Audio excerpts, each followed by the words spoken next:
विचार कीजिए उन पर। Let's agree with your charge that the BJP is pulling wool over the eyes of the Janta. Absolutely. So let me, Tushar Gupta, ask you this question. When all these leaders were with the Congress or with any opposition party, did they find them corrupt? Did they ever admit that they were corrupt? Or only admission of corruption comes when these leaders join the BJP? And then, what would you call this? Vendetta? Sour grapes? What would you call it? Sour grapes, absolutely. It's just sour grapes. मतलब कमाल की बात है, अगर नेता हमारी तरफ है तो अरे उन पे इन्वेस्टिगेशन मत करिए, वेंडेटा पॉलिटिक्स है, पाखंडी हैं आप। अगर नेता आपकी तरफ चले गए हैं, अरे तो आप उन पे इन्वेस्टिगेशन क्यों नहीं करते? आप तो वॉशिंग मशीन है, चिट भी मेरी पद भी मेरी, मतलब they'll have it both ways। ऐसे तो नहीं चल सकता। और देखिए, इससे पहले संजय झा से पहले रोहित अग्रवाल कहते हैं बीजेपी को हम भी दर्द देंगे, बीजेपी हमेशा पावर में नहीं रहेगी। मुझे समझ नहीं आता ये उम्मीद है या धमकी है। आप क्या कह रहे हैं कि कल को आप वेंडेटा पॉलिटिक्स करेंगे? जो आप समझना चाहे वो आप समझ सकते हैं। आप इन्वेस्टिगेशन को कंटेस्ट क्यों करें? आप खुलेआम बोल रहे हैं, समझना चाहे वैसे आप समझ सकते हैं। अगर पावर में नहीं रहेगी, अगर आप नेताओं के साथ ये करेंगे, हम नेताओं के साथ वो करेंगे।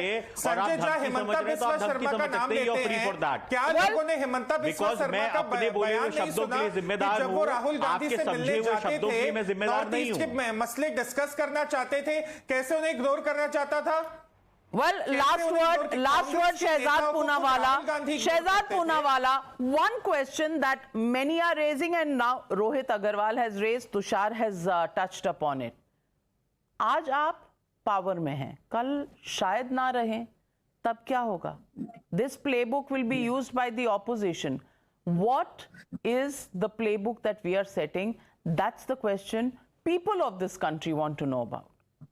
नाविका, आपको याद दिला दूं, BJP primarily has been an opposition party only. अब तो हम सत्ता में आए हैं, और जब ये पावर में थे तो इन्होंने लालू को जेल भेजा 96 में। हमारी सरकार थी क्या?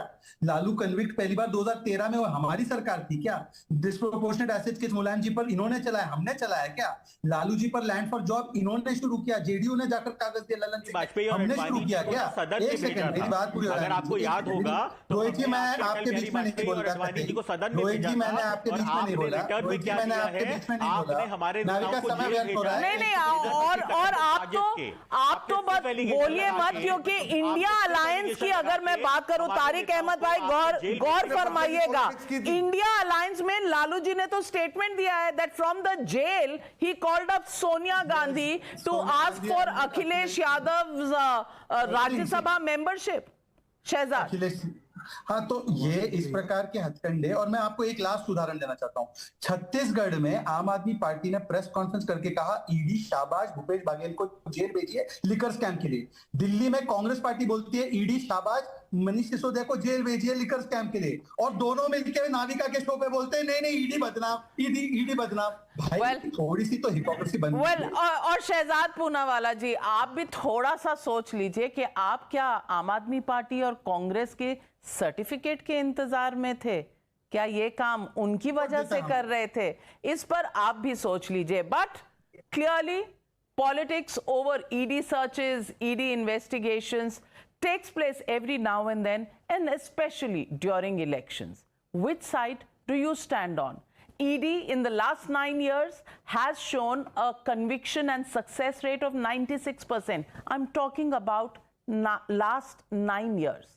The question is, should investigations take place, especially where the issue is impact of corruption on the people of India, people who choose these parties and these politicians to power? Should anybody be answerable to them? That's the question we are asking. Thank you very much to all my panelists for joining me on this big political debate here on the News Hour.